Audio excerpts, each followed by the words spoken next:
Hey everyone, it's Sue from One Auto. We have a 15 Jeep Wrangler with a 3.6 in the shop. It has multiple codes with a misfire. Now, this isn't going to be vehicle specific. These codes can actually affect your vehicle too.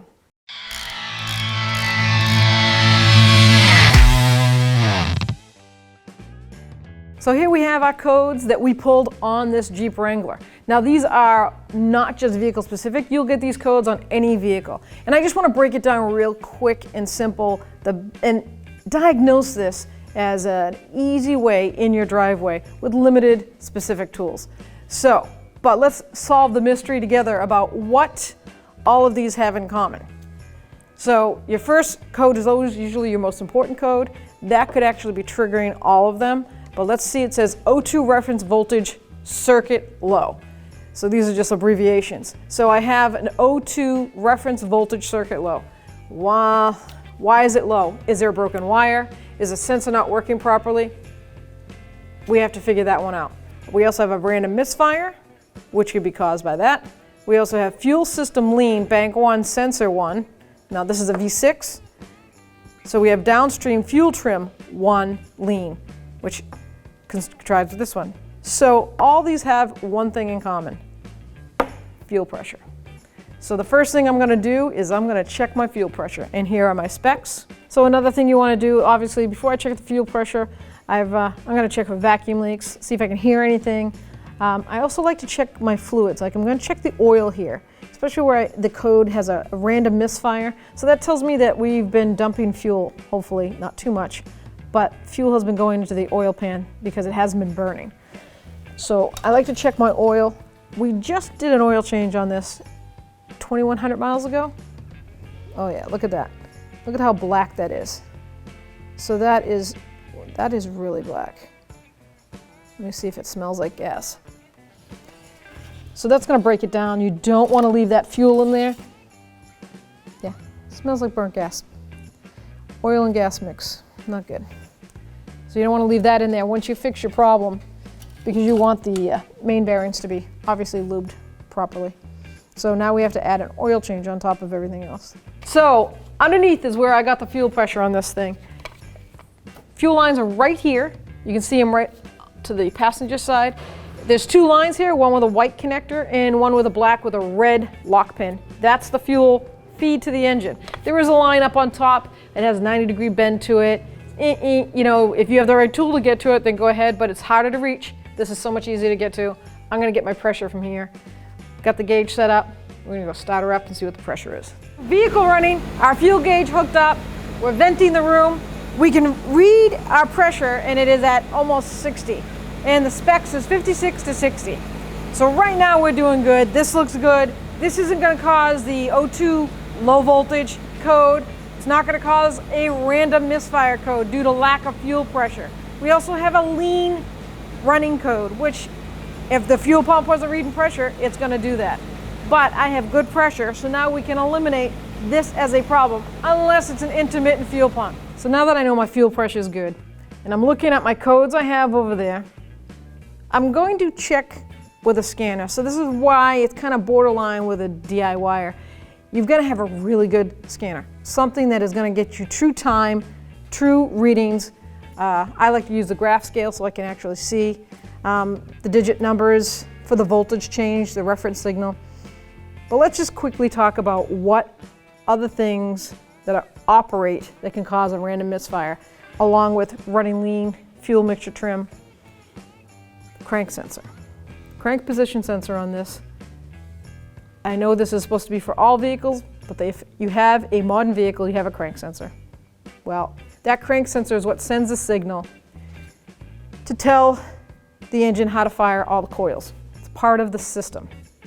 If you have an intermittent crank sensor, it's not going to send a signal. And that's why you're chasing the misfire. If you have a constant misfire, like on cylinder 2, 5, 6, whatever, it's a constant misfire, then it's more than likely going to be a cylinder problem, or just a spark plug or a coil problem, or wire if it's an older vehicle. Even an injector problem, but it's specifically that cylinder. Where we have a random misfire, and I wish we could see a live data for misfiring, but we're not capable with that with the scanner we have. And actually, this vehicle might not allow you to. But when you get constant random and it's intermittent, right now this thing runs great. It happened on the highway when she accelerated hard to pass. These are kind of known for that. The crank position sensor has a little hiccup in it.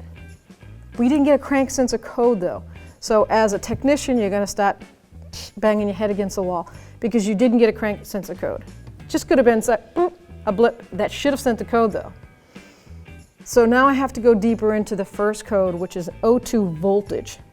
So if that voltage spiked, sent the wrong signal, that's gonna send wrong information again. And the car might end up with a misfire. O2 sensors will cause a misfire. But we don't want to just start throwing O2 sensors into this vehicle and then not fixing it and thinking, wait, it wasn't an O2 sensor. Because that is the biggest mistake a lot of people make. Just throw a part in it. We have to make sure that the information going to that part is working properly. All right, so I customized the screen so we can actually see real-time voltage for our O2 sensors and long-term and short-term fuel. So here we go with, this is bank 2 sensor 1. Up sensor, that's beautiful. I like that a lot. Bank 1 sensor 1, not so much. Not doing what I think it should do. Bank 2 sensor 2 is actually going and changing way too fast. That should be a lot slower. Bank 1 sensor 2, look at the difference. So these are both bank 1 and bank 2 downstreams. Look at how this one's reading. Now, we also have a code for this. So at this point, I see one O2 sensor that I'm happy with. Short fuel trim is going to be faster. This one's not looking too good. This one's normal. And long term's good. So to do this right, I think I'm going to start with checking for vacuum leaks, which I already know I don't have. I know my fuel pressure's good, still holding good. Held pressure when I shut it off for over a half hour. It's not really misfiring at all right now, but if I was to take it out on a load and drive it down the road, I could start getting a misfire due to the readings that this is going to give. So before we just replace O2 sensors because of what we saw in a reading, I always do a visual because you want to make sure that the harness to the vehicle prior to the O2 sensor is not damaged because it's going to give a bad reading for that sensor. You don't want to get the sensor, then say, oh, I'm ready to put it in, and go to get to that point and you're like, oh, the harness before it's no good. So I like to do a quick visual, make sure I don't see anything else going on here. And I actually already did it and I found a problem. Kind of common oil leaks, Jeeps. The valve cover on this vehicle is leaking, and look, the sensor that's giving us a faulty code is covered in oil. So there it is. So now instead of getting 4 O2 sensors because I wasn't happy with all of them, but they're gonna cause each other to have bad readings sometimes. So that O2 sensor right there is definitely no good. So I have to do a valve cover gasket and a new O2 sensor. Clear the code and let's run this thing. Don't forget, if you know that your vehicle has been running lean or rich, I already checked the dipstick and the oil on this smells like fuel. So that's gonna cause a random misfire due to the fact of it doesn't know what to give for fuel, too much fuel or too little. So do an oil change also. So that pretty much wraps it up for the code 1621. We had the O2 sensor with oil all over it, so it shorted it out. Bad reference voltage, and that's what we did, and it fixed it. But I did a little bit more homework for you real quick, just so you know, if you check your O2 sensors out, there's no oil on them, no broken wires, they're in good shape, and you do a run out test and a graph, and you've got voltage going, there is an update to be flashed from your local dealer for that code. So it just means that it just needs to be reprogrammed. Try that out first before you go throwing parts at your car. So if you're not a subscriber, please subscribe, and don't forget to ring that bell because then it turns on all your notifications and you won't miss a future video.